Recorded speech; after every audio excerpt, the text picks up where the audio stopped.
Well, let's hit that next slide, Christine. So welcome to Attention Teachers, and we're here to talk about these new assessments. And many of you were probably just now on that web chat with our MDE colleagues and heard maybe for the first time, maybe you've had some ideas about these new assessments for a while and been waiting eagerly to hear more.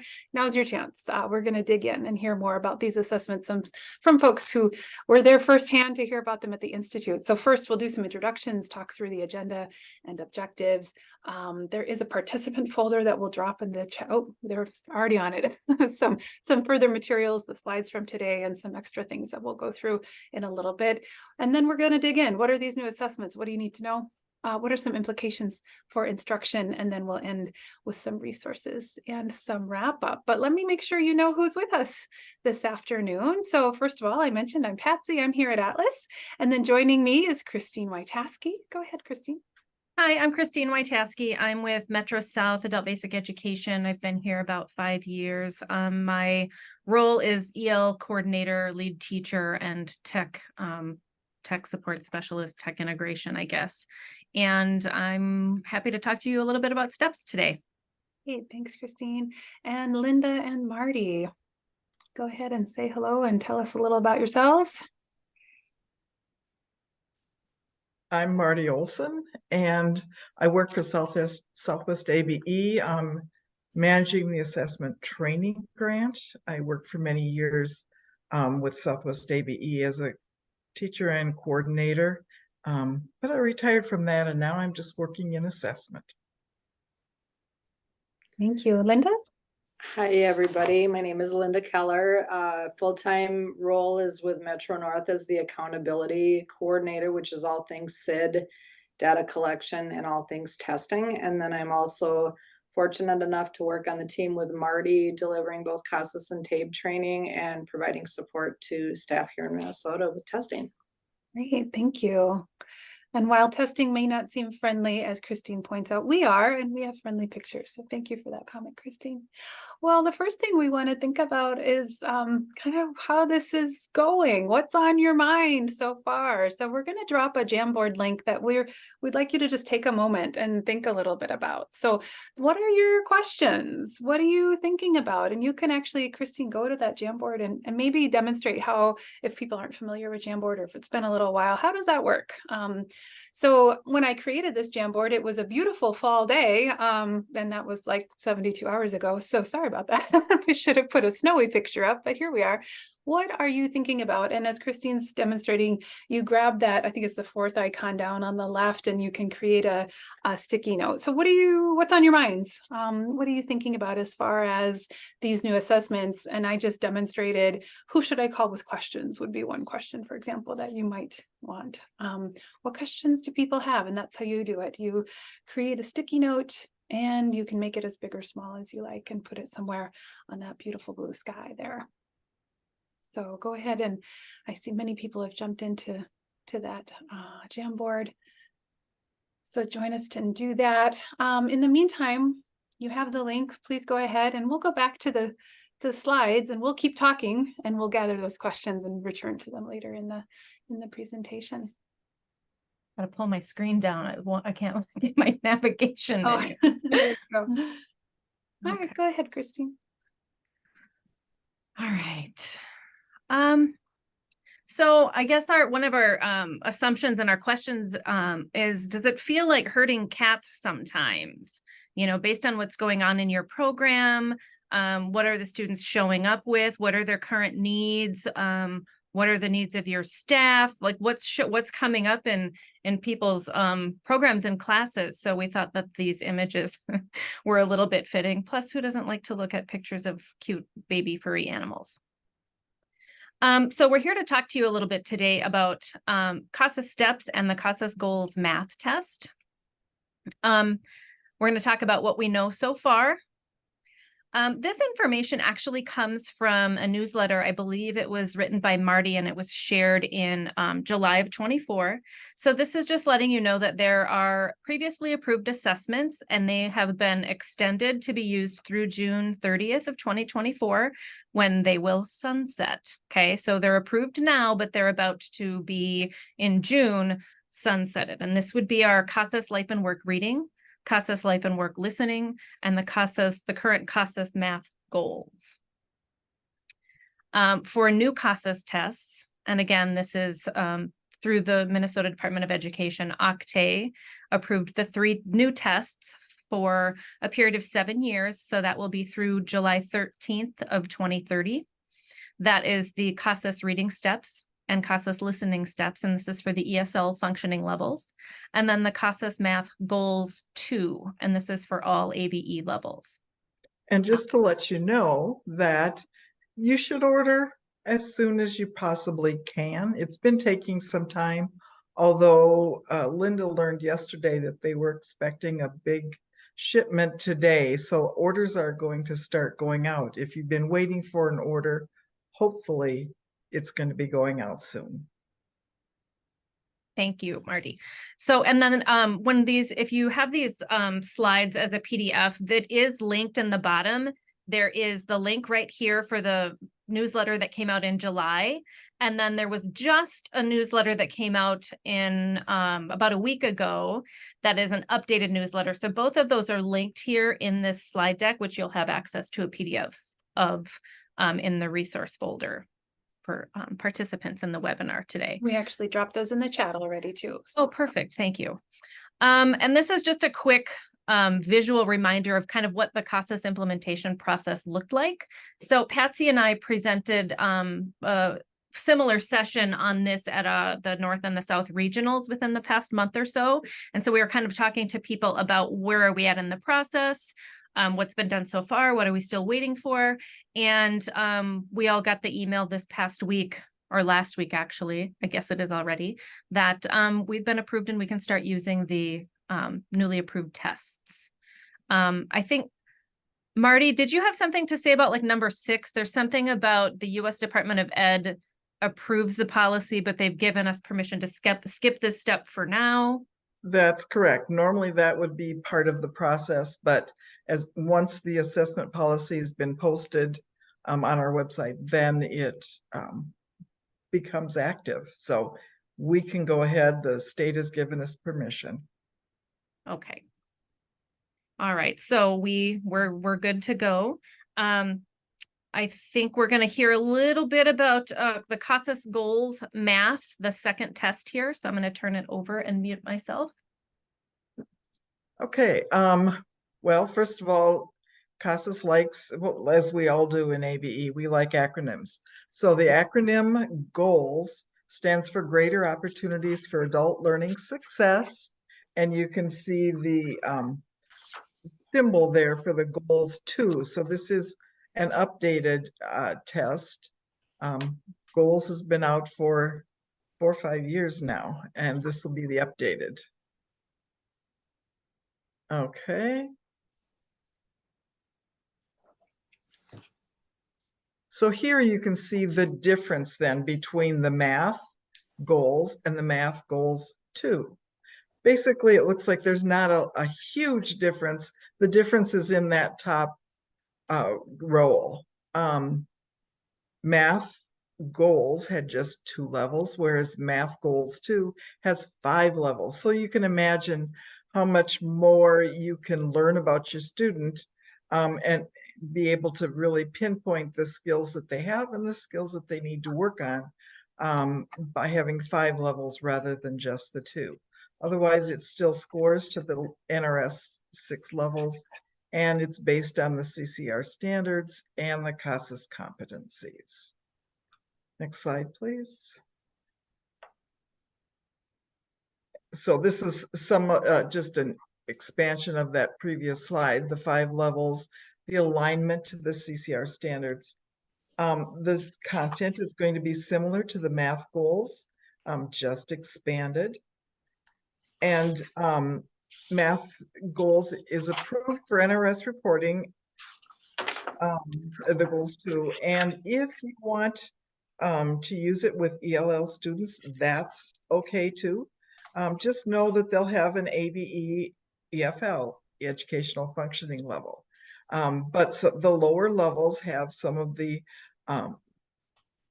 the more basic language in the questions and would be able to be used with an EL student. Also, remember that the administration protocol remains the same. These are multiple choice tests, and you'll be able to use, if you've already done your training, that's good for 5 years, and then you'll need to update that training within the 5 years.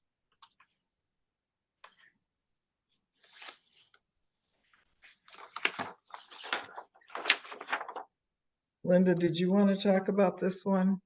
Yeah, I will talk about this one. So this chart that's on the screen now shows the scaled scores and the ranges that were built into SID for the math goals too. It also shows the NRS levels that are associated with each of the scaled score ranges. And the GE is provided in here, but the GE is generally provided to career force staff when they're attempting to make determinations whether or not people are qualified for career pathway programming. I don't believe a lot of programs here in Minnesota are using the grade equivalents for other purposes because it's not required to be recorded in SID, but they are there for reference. This doc is also uploaded and shared in the participant folder that's posted in the chat as well.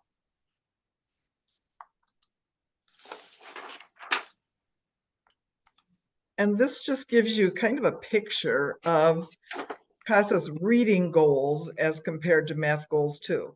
And you'll see that the difference I want you to note here is 4 levels as compared to 5 levels. And in the case of math, the math goals, it was only 2 levels. So you can imagine how large those ranges had to be.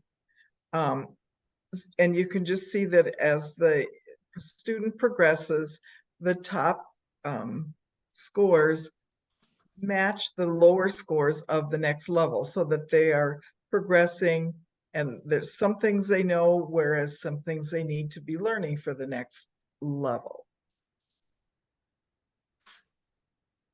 Next slide, please.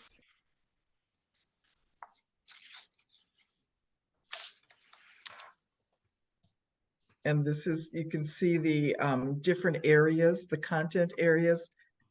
If you've been teaching math, whether you're using the math goals or TABE, these areas should look familiar from the CCR standards. They are covered throughout the entire goals 2 testing series. So the lower levels will have some more basic questions, whereas the upper levels will have more in-depth questions. But they do start with algebra right away at the beginning, as well as geometry and data analysis. So you can just see that there's a good variety of things that are covered from the standards. And please make sure to check the participant folder because the content standards and the competency standard blueprints were all added to the participant folder as well. Yeah, we didn't even mention the blueprints and so forth. There's a lot of information that CASAS has provided so that you can know more about what's being covered, not specific questions, but the type of information that's covered in this test.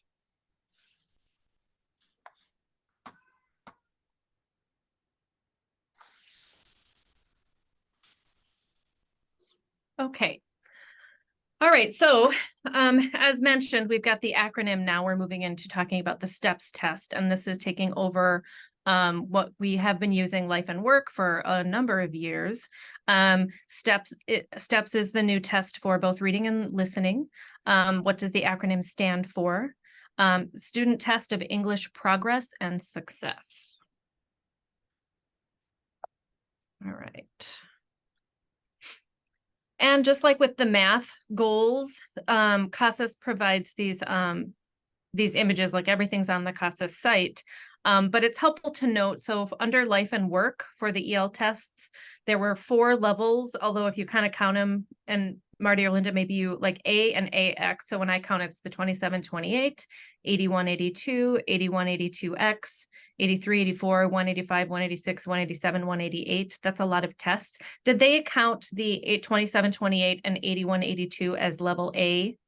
And they consider that to be, they go by levels, not numbers. No, that was, they called it the beginning literacy. Because technically the 27, 28 came from a previous life skills series. So that one was thrown out, basically, sunsetted. But they were able to keep the 27, 28 because of it being the low literacy. Okay. So technically there were more. So now that level A should cover those 27, 28 in the new steps. Yeah, so we're moving from 4 levels to 5 levels. There's still 6 NRS levels for the ESL, EFLs. And then moving from focusing on the CASAS content standards, which they are sunsetting. Now, way back when they did life and work, we didn't have content standards in AB. So CASAS created their own set of content standards. They are sunsetting those. So we are, with the new STEPS test, they're relying heavily on the ELP standards, the Red Book, which we know is heavily tied to and correlated with the Blue Book, the CCRS. And then the CASAS competencies, for those of you that have been using those stay the same. We're still using those for the STEPS test. So from a standard standpoint and the competencies, those are still in play. It's just worth noting that if you've been using the CASAS content standards, they're sunsetting those when the life and work test sunsets and moving toward focusing on the ELP standards and the CCR standards. Similar imagery here. So for the reading test for STEPS, you can still see that we've got the 6, the NRS EFL, the functioning levels with the same labels, right? So beginning ESL, low beginning, high beginning, low intermediate, high intermediate, and advanced. You can see the score ranges for the new STEPS test. They're slightly different from the life and work test, although they're not way out of range, right, from what we were used to. If you've been using the life and work and you have working knowledge of the scaled score ranges, this is a breakdown for what the new STEPS score ranges are. And then just like before, you can kind of see in a more visual representation kind of the stretch for the NRS level. If you look at, like, for example, blue A goes up between NRS levels 1 and 2, B would be 2 and 3, and it kind of walks up the ladder, so to speak, for the breakdown. If we think of the information that they're giving us for the listening test, life and work versus STEPS, same thing. So life and work was 3 levels. We are moving to 5 levels with the listening test for STEPS. There are still 6 functioning levels, so the NRS levels.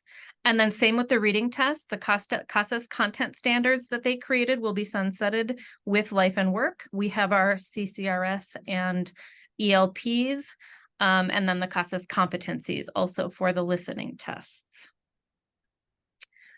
The NRS level breakdown, again, we've got the 6 NRS functioning levels. Labels are the same. The score ranges, and again, if you've been using the life and work listening test, because there were only 3 tests, you might notice that there's a bit more of a difference in the score ranges here, maybe compared to the listening, or maybe you feel like they're kind of the same as far as the adjustments they made. And you can see the visual there on the right-hand side where, again, 1 and 2, the blue stripe for level A, working your way up to 3, 3, 4, 4, 5, and 5, 6. Okay. So one of the things we wanted to emphasize, especially for our EL learners and for teachers and people who support the EL folks, our assessments are finally aligned with the standard work that we've been doing. So we've been spending quite a bit of time and energy getting resources and curriculum or curriculum materials, supplementing, figuring out ways to bring things more in alignment with the standards that we are now required to work with. And so now that our tests actually reflect that, this is going to be pretty exciting, I think. We did want to make a quick note about the ELP standards, in which a lot of people use the term the Red Book. So just as a reminder, overall, there are 10 ELP standards that cover reading, writing, listening, and speaking. Steps of those 10 focuses on reading, the ELP standards 1, 6, and 8. For listening, ELP standards 1 and 2. The next couple of slides give you the exact wording that comes right from the red book, and I included page numbers here as well. So I'm not going to read these to you, but you can just take a quick look and see ELP standard 1, construct meaning, ELP 6, analyze and critique arguments, and standard 8, meaning of words and phrases. Taking a look at the listening standards assessed. Again, construct meaning from oral presentations and participate in level appropriate exchanges of information. So for some people, if they haven't been working or they don't have a lot of working knowledge with the red book, we do have some good news for you. So most of us have been working pretty heavily, or, as we have new staff that come on board, we want to get them up to speed, and they get sent to training, or they take some, I believe now they're moving to Canvas courses on CCRS, whether it's foundations or the actual cohorts. You don't need to learn a whole new set of standards. CCRS is still your primary document, and we want to focus on, like, how do they work together? And reiterate that if you've been doing the work of the CCRS, you're already in excellent shape for your students to be able to make level gains on these new STEPS tests. There was a memorandum that was sent out, I believe it was in 2017. This came from, I believe, the folks at Atlas and MDE, reiterating that the Red Book, the ELPs, and maybe Patsy wants to weigh in on this. I mean, it's good information in here, but they are meant to be a support for the statewide CCRS implementation. It's supposed to be like you can use it in coordination, but it's not supposed to be a separate or additional set of standards that you have to implement. Anything to add, Patsy? No, yeah, I mean, everything you just said, right? And I see in the chat that someone was having that exact same thought, like, what? I have to learn a whole new set of standards? Like, no, you really don't. So a couple things that I think are worthy of note is that the Red Book, the way I like to think about it, really defines the language demand found in the Blue Book, right? So if you are familiar with the CCRS, if you've been doing work around the content standards, the college and career readiness standards, you're in really good shape. It's really, you're doing the work already. Your students are already getting comfortable with text complexity, with employing evidence, and with building content knowledge. So those are the big things to know. The language demand as defined in the Red Book and the English Language Proficiency standards is pulling that out and looking a little more specifically at what is the language involved in doing that work. It is a great resource. We continue to think of it as a resource, and you don't need to memorize a whole new set of standards. What you'll find, and the crosswalk that we've put in the participant folder, that is just a fabulous document. If you haven't seen it yet, you're going to get very excited about this document. Looks at what is the ELP and what is the CCRS and what does it look like together. And what you'll find is that there's a lot of overlap. In fact, the language is mirrored. There is so much overlap between the two sets. It is kind of shocking. So not to worry, you're already doing it for the most part, but we want to be sure you realize that the new tests are based on the ELPs, and the ELPs were created to support the CCRS. So that was just the sequence of events. If anyone wants to add anything else, Christine, anything? No, this is Christine Kelly. You said it perfectly, that the ELPs wouldn't exist without the CCRS. So exactly. For me, the ELPs are a great way of distilling down into 10 guidelines, a really good focus for the work we're doing with English learners. But if you're working only with the Red Book, you're going to miss a big chunk of the CCRS standards, which is the set of standards we're tasked to work with in our Minnesota adult ed system. So both are great resources, but the ELPs exist because the CCRS exists. Right. I think that's a really great addition. And I think a thing that we have decided in Minnesota that I stand by, we said this when they first came out and we continue to stand by this, is that all students are capable of the work in the Blue Book. We believe that. And we know that there are specific things that language learners need to be able to do in order to do that work. And so there are these extra supports in place to help them do that. So great questions. Keep them coming. We're happy to talk more. Thank you. All right. So the crosswalk. So I was lucky enough to be able to go out to the CASAS Summer Institute in June. And once I got the information, a little bit more information about what was coming and steps and the ELPs, I got back to my office and I was like, okay, I need to wrap my brain around how these connect so that I'm not flipping through both of the resources. Because I had done previously some co-facilitating of the CCRS, the ELA standards with Christine Kelly, I have really good working knowledge of the Blue Book. The Red Book is where I was like, how do these work together? So I sat down and created this crosswalk. And the way that I chose to go about it is right in the Red Book. When you go to the page number noted, it gives you basically how this ties directly to which of the standards in the Blue Book. So I wanted just a quick snapshot of how did these work together. And let me see, I'm not sure if anybody put this in the chat. I know it is in the participant folder, but it's definitely worth taking a look through this because let me just go here. So it is a Google Doc. You can make a copy and make any edits that you want for your own context. If you are a person who supports staff and you feel like maybe this would be better like rearranged. This is just how my brain works. So this is how I set it up for myself. And I was happy to share it. But again, it doesn't come from anywhere specifically other than just my desire to want to understand this better, just for myself. And then also as a person who supports teachers teaching EL students. So for each of the standards that are called out, so reading ELP standard 1, these are the standards from the Blue Book. And I just copied the language right out of the Blue Book. And I also cited which page did I get this information from.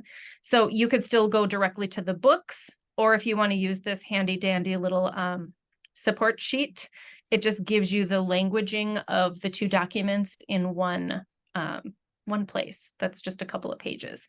So we don't have to spend a ton of time unpacking this right now, but it is in the participant folder. And I just kind of wanted to explain the layout and kind of the rationale for why I put this together.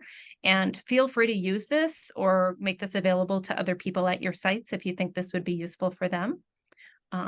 Because I think it is helpful to be able to kind of put it in perspective that seems chewable, if that makes sense, because it could feel a little overwhelming at first. That is not what I wanted to click on. Sorry about that.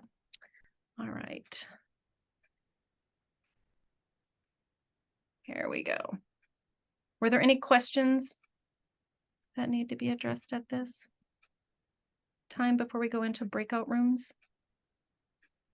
Let's just take a look here. Marty and Linda, anything in the chat you want to lift up before we take a moment for breakouts? And then Lindsay, let us know when you're ready so that we can do that. There was one question about percentages from the math. And I really encourage people to go onto the CASAS website and look at those blueprints for math as well as steps, just to learn more about the content of all three series. And those links are there's copies of them, I think, in the participant folder. Great, thank you. Yep, and I echo what Marty said too, because that's where I just found the information when I looked quickly, so. Yeah. Phil's asking, nice to see you, Phil. It's been a long time.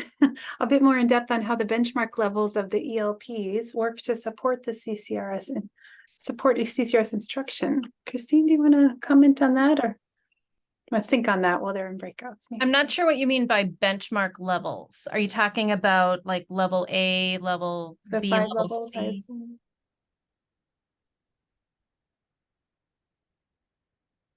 And you can either in each standard is 5 levels, right? Yeah, if I'm envisioning it correctly, it's like level A, level B, level C, level D, level E. So it's keeping in mind, and I think it's page 21 in the blue book that kind of outlines it's based on the grade level equivalencies of K-12. So level A is K1, level B is 2, 3, level C is 4, 6, or 4, 5, and then 6, 8, 9, 12. But I don't feel like that's answering the question. Yeah, why don't you say more, Phil, in the chat, and we'll jump back to it. I do want to maybe, if you don't mind, jumping to the Jamboard just for a moment and see if there's anything we want to quickly clarify while Phil's clarifying his question. And then we also want to be sure and put some people in breakouts in a moment here, but let's jump to the Jamboard quickly, and then we'll make sure people have a moment in groups to debrief as well. Let me see. I'm not sure how to get back there. Okay, which slide is that on? Oh, you'd have to go out of your slideshow to get to the Jamboard. Got it. Exit slideshow. There you go. Exit full screen. That'll There do we it. go. Now I've got it. And then I see it. It's your second from the last tab there. Thank you. So let's see. So I noticed the how should we plan for transition best practice timeline. I think we might actually get to that one with implications for instruction. So let's hold on that. But I do have, this is a great question. What about the pre-lit levels with no 27, 28? Does anyone want to address that right away? Either Marty or Linda or Christine. I can talk about it a little bit. So Yeah.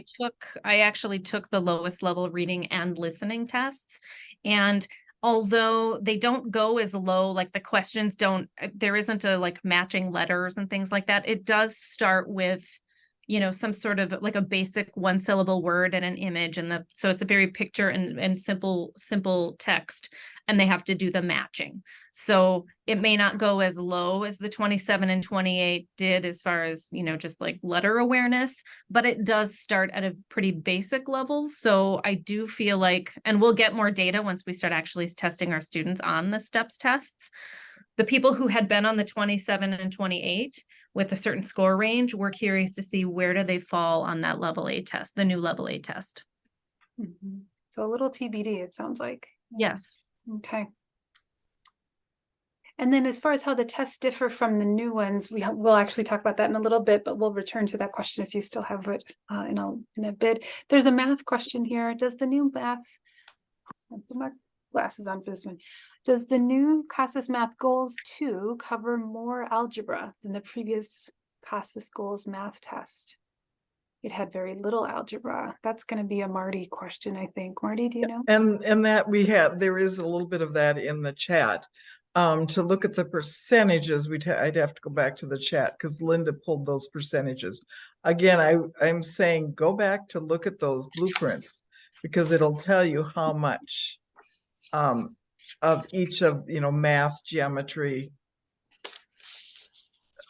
number sense, and which domains are data. All of take those up what bulk for the percentages. And you know, there's almost in some areas it's 25%, so forth. It just, the idea is that all areas of math are important, and so they are covered at an appropriate difficulty level in each of the tests.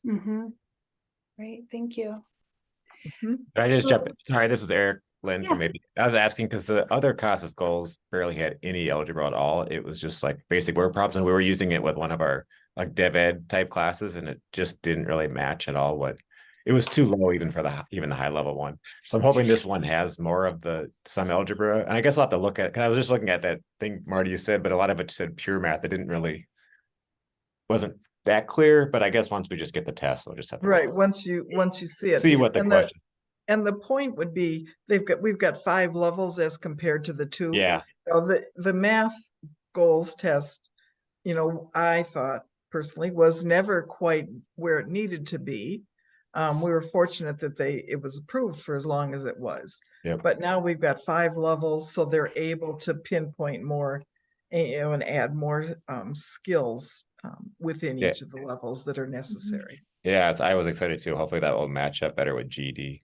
Yeah. I said as well. Great Thanks. question. We'll come back and ask you in a few months, see how it's going. All right. Well, at this point, I think we can go ahead and put people in groups. Christine, agreed?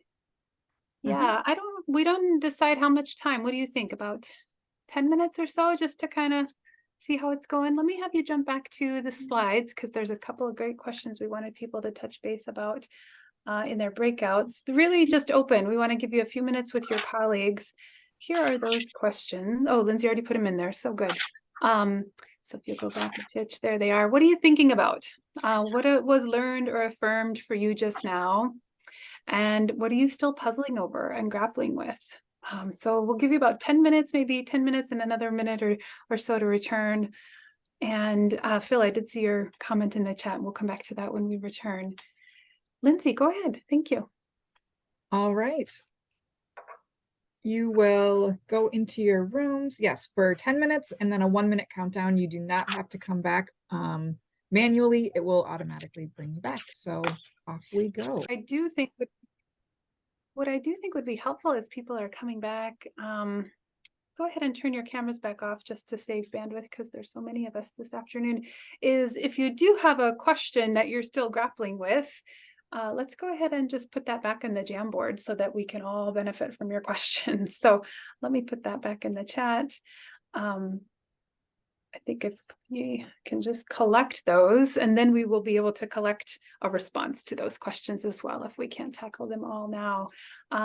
We are sure there are lots of ways we're going to continue thinking about all of these things together, but we also know more will be revealed whenever there's a big transition in the field like this, like a new exam. And at one point when Christine Kelly and Christine Wytaske and I were thinking about these tests with Astrid, we were trying to remember how long we've been working with the CASAS Life and Work Series. What did we decide? It was at least 20 years, Christine W? Yeah, like so for many of us, we honestly don't remember a time we didn't work with the CASAS Life and Work. And for many of you, perhaps you have always had this particular test, and it's always had the VCR question and the rotary dial telephone question and some of these other things that are, of course, not the reality of our students anymore. So it's high time for a new exam for our English learners.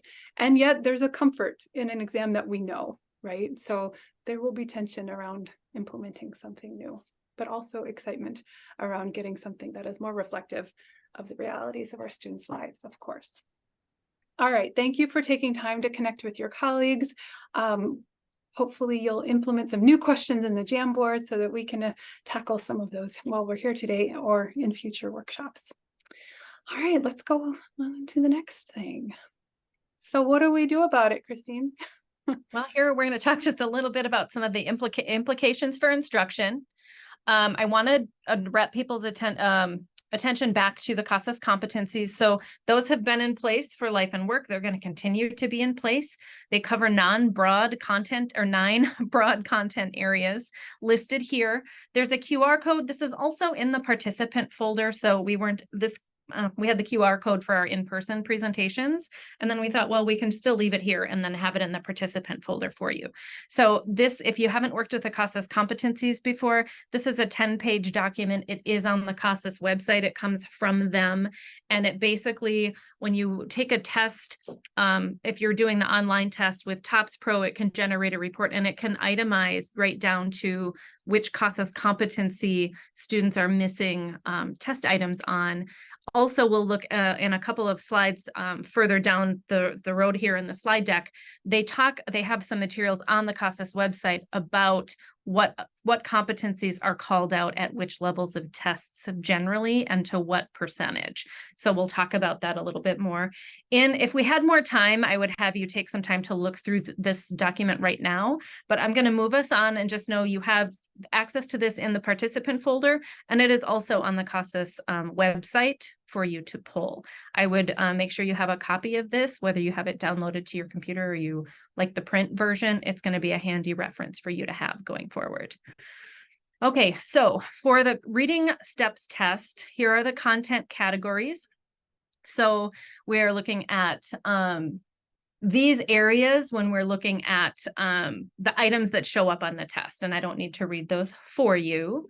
If we take a look at the listening steps content categories, you'll see that there's some similarity and then also a little bit of a difference as far as like dialogue.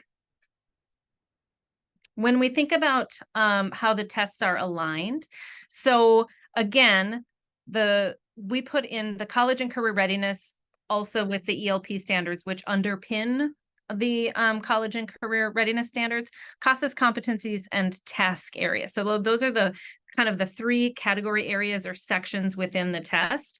Notice CASAS competencies is highlighted pink here.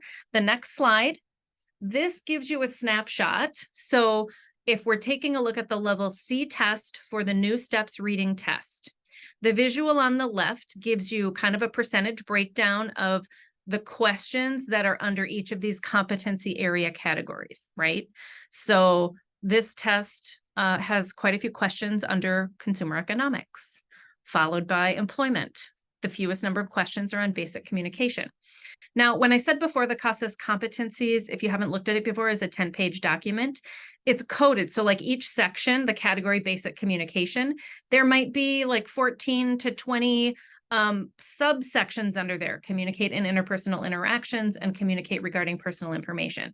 So the visual chart on the left tells us 11 questions come from basic communication. This specific level under the layout that they have here on the right, you can see that the questions are coming from communicate in interpersonal interactions and communicate regarding personal information. So it really does help drill down on specific skills or skill areas that the test items cover. So there's a lot of information here. Again, there's more information on the CASAS website, but they're giving us information to kind of let us know, hey, there's a lot of information that's can support your work and also help you see a lot of the resources and the curricular resources and the things that we're doing in class.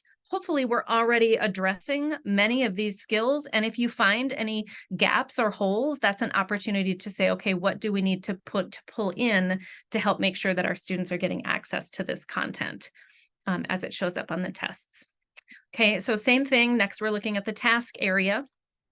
Again, with the level C test. We got the visual. So we've got our biggest chunk coming from texts, emails, articles, and narratives, signs, ads, and labels, forms, charts, tables, and graphs. Okay. And we want to reiterate that it's really good news that our new tests are culturally relevant and they're responsive test items. Again, things that are showing up in our students' everyday lives: reading emails, using a job search engine, troubleshooting Wi-Fi connectivity, working remotely, interpreting websites. Anything to add here, Patsy? I'm just glad to see the relevancy, right? Like these are great things to be seeing, that they really are things that our students have to deal with every day and that we have to deal with every day. So yeah, kind of as I said earlier, that we're getting rid of some of those things that were always, every time we saw them and saw our students struggle with them, we sort of rolled our eyes. So yeah, glad to see these. Great. Okay, so I just wanted to share a few tidbits from Metro South teachers. So again, I work with Metro South. We're an ABE program in Bloomington. Our data manager is I always want to say president, and it's not president. She's the chair of the Spark team. And I think the Spark team was tasked with getting some feedback from teachers who took this test. And to find out, okay, as we're kind of piloting it, what kind of feedback do we get from teachers? So this is just pulling some of the data that was shared with Mary Lynn Dvorak, our data manager, from the teachers on our team that took these reading tests at all of the levels. So we basically, at our Welcome Back all staff meeting in the fall, during workshop week, all of our teachers we spent an hour and said, okay, which level do you teach? You're taking this level of the STEPS test because we want your feedback about what kind of things do you notice in the tests.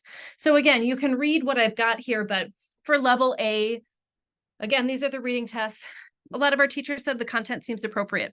There are practice questions to get the tests going for students that were helpful. Now, keep in mind, we are a site that uses e-tests. So I think some of the feedback from the teachers was having those practice tests, not only or practice questions helps the students get oriented to how do I manage moving through this test and answering the questions. Do I click an arrow? Is there a button? Do I need to make the screen bigger? Things like that.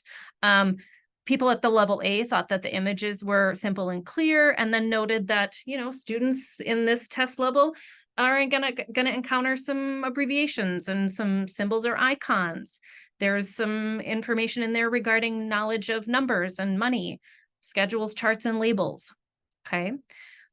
Moving up to level B, and I'm not sure if they got this, they've got this fixed for the paper version, but a couple of our teachers gave feedback that there was a spacing error and they wanted that fixed because they felt it would be not just annoying for language teachers, but disruptive maybe for students that they would maybe think that they don't know this word or they don't know this ending. So they wanted that fixed. Lots of matching, some dates with different formats and things like that.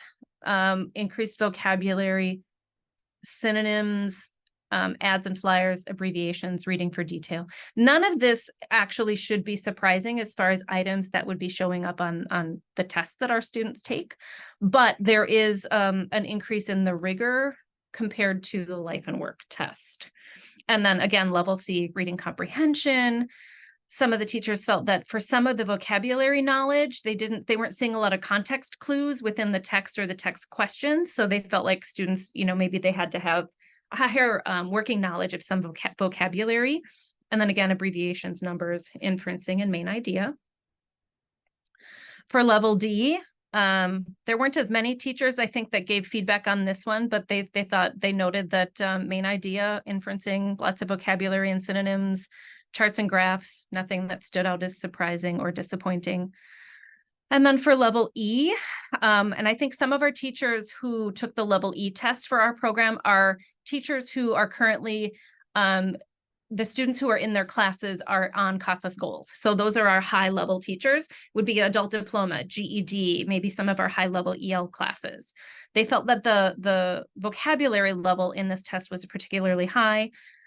Some of the synonym work or phrases like where there's a will, there's a way. Now, I don't know if that's the exact phrase from the test, and I contemplated whether it was okay to put in here, but I thought, well, if it was used and shared with Spark, we can use and share it in the slides. And then again, graphs, charts, compare and contrast, main idea.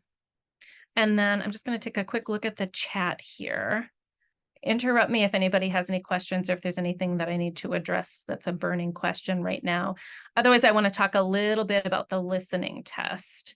And I'm not sure how many, I'm not sure how many folks here are currently using the listening test. I guess people could raise their hands or put it in the chat, but I did want to call out. So for the new test, there's a locator. I believe the locator for reading is 15 minutes. For the listening test, the locator is also 15 minutes. Again, our test uses our site uses the e-tests. So all of the practice that I did was using the online tests via computer. A couple of things that I noted when I took the listening tests in preparation for these sessions, but also to talk to people about what I noticed with the listening test. So back when I taught for Robbinsdale Adult Academic and Advanced ESL, the majority of my students were on the 985, 986 Life and Work listening test. And so I was super curious to see, okay, the new listening test, we're going from 3 tests to 5. What is the rigor like? What's the difficulty level on that high listening test, life and work, compared to the high level listening test steps? And then also, you know, I was curious, what does the lowest level test look and feel like? A couple of things that are noteworthy: the online test, students can't, and this would probably be the same in an in-person paper test, you can't advance while the prompt is playing. So as the person's talking, you can't advance.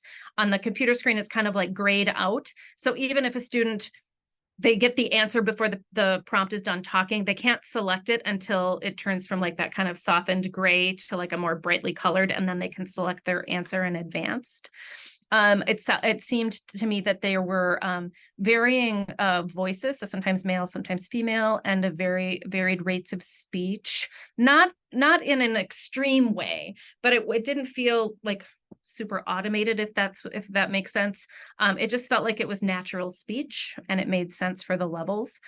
With the lowest level, I thought it was noteworthy that they start with just basic pictures with a word or a short sentence. And then as the test progresses, they move up to more conversation-based questions. And at the highest level, I thought what was noteworthy to me is this new listening set of tests, that high level is quite advanced. In other words, I feel like the old test was high, but I feel like some of my advanced learners like maxed out on that test, but they were still like increasing their listening skills.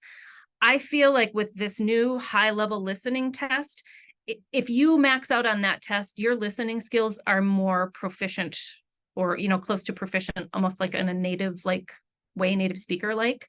So I'm curious to see if we roll out listening tests across the board, we might be able to not only get better level gains, but also test students that are at that advanced level and have people who are able to get a gain or show increase in their learning from the listening measures that we now have. So that's exciting to me.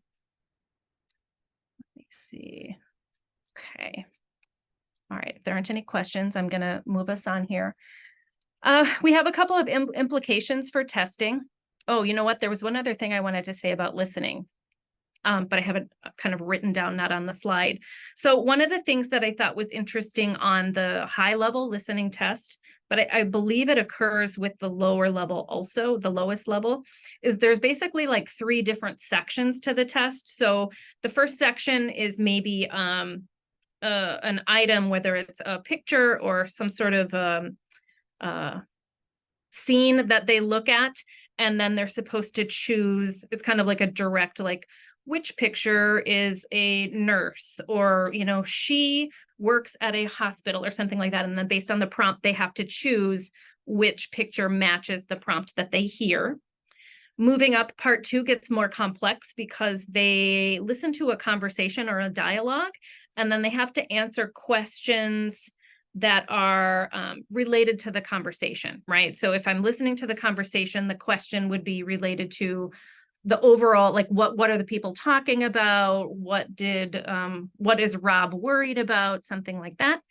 That last section feels much more rigorous. And to me, again, at that high level, what stood out is that there's almost a predictive quality. So again, it's a conversation, but the prompt is something like, what would be the next, finish the conversation? What would be the next reasonable thing you would expect to hear based on what you heard? So to me, I thought it was exciting because the rigor of the listening test for that high level really went up there. So if you're not using listening tests, I would encourage you to consider doing so. All right, implications for testing. Oh, I feel like maybe I'm missing some slides here.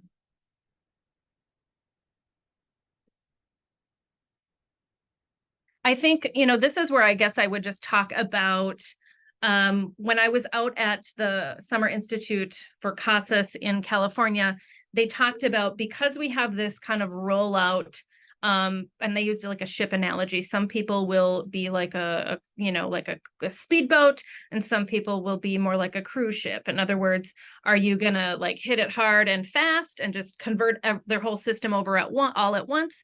Are you gonna kind of move very slowly with the goal of by that deadline of June 30th? That's when you'll transition, but it's because you have to.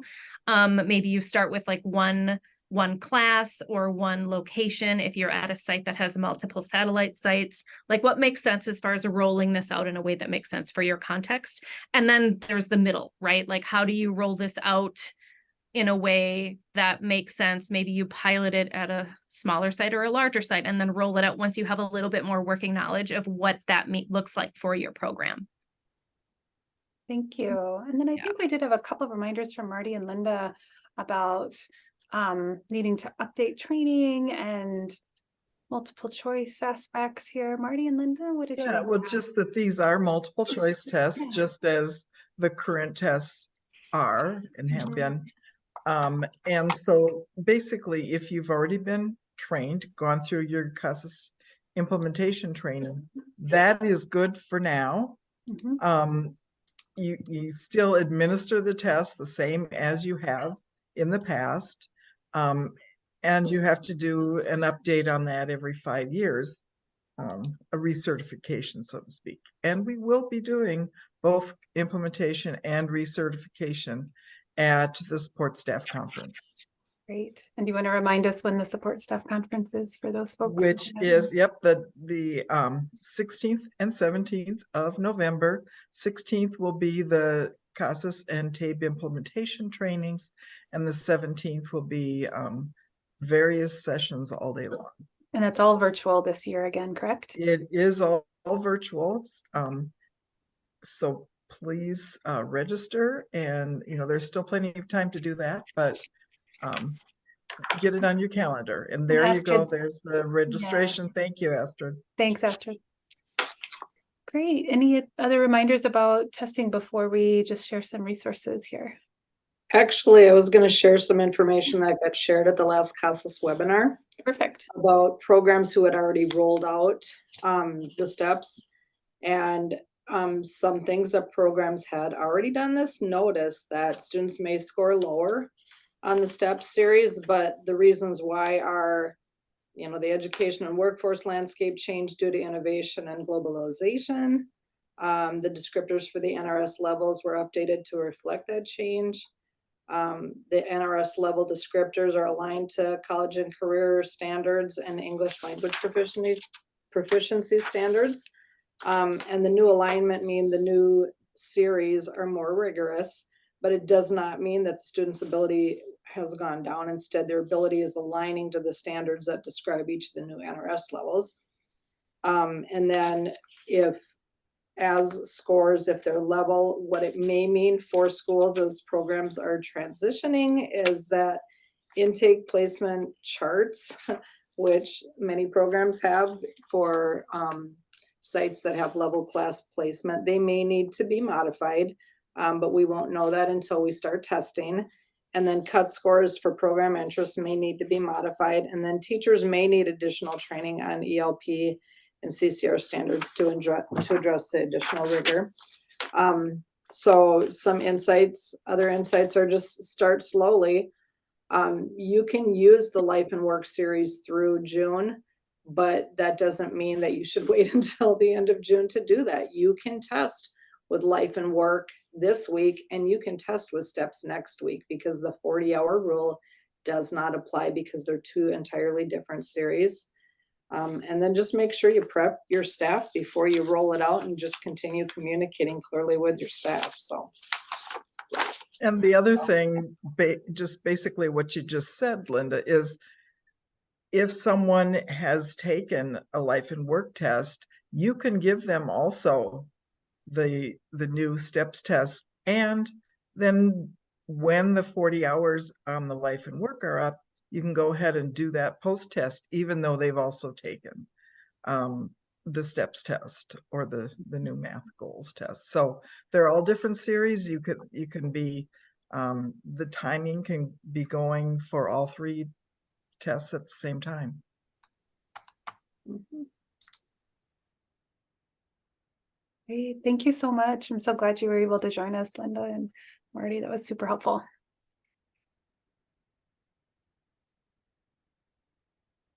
All right, Christine, Debia. All right. I think now we're going to take a quick look at the participant folder. So again, it'll be linked here in the PDF of the slides, but I'm just actually going to click on that folder here. Let me find which tab it is. There we go. So in the participant folder, there are multiple things in here. So you've got a PDF of the slide deck. You've got the ABE level descriptors. This is the Jamboard we've been using, the CASAS listening competency blueprint.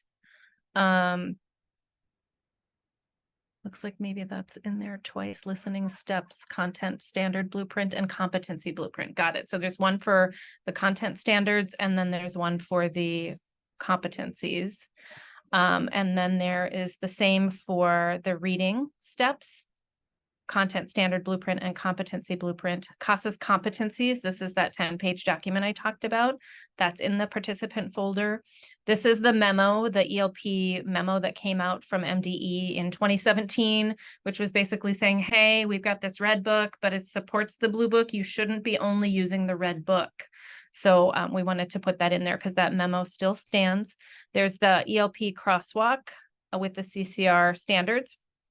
We've got the ESL level descriptors, and then we've got some PDFs of the math goals, content standards, grade level equivalents, and the competency blueprint. So I don't think we want to take any time to click on this right now, but this is something you all have access to within the participant folder.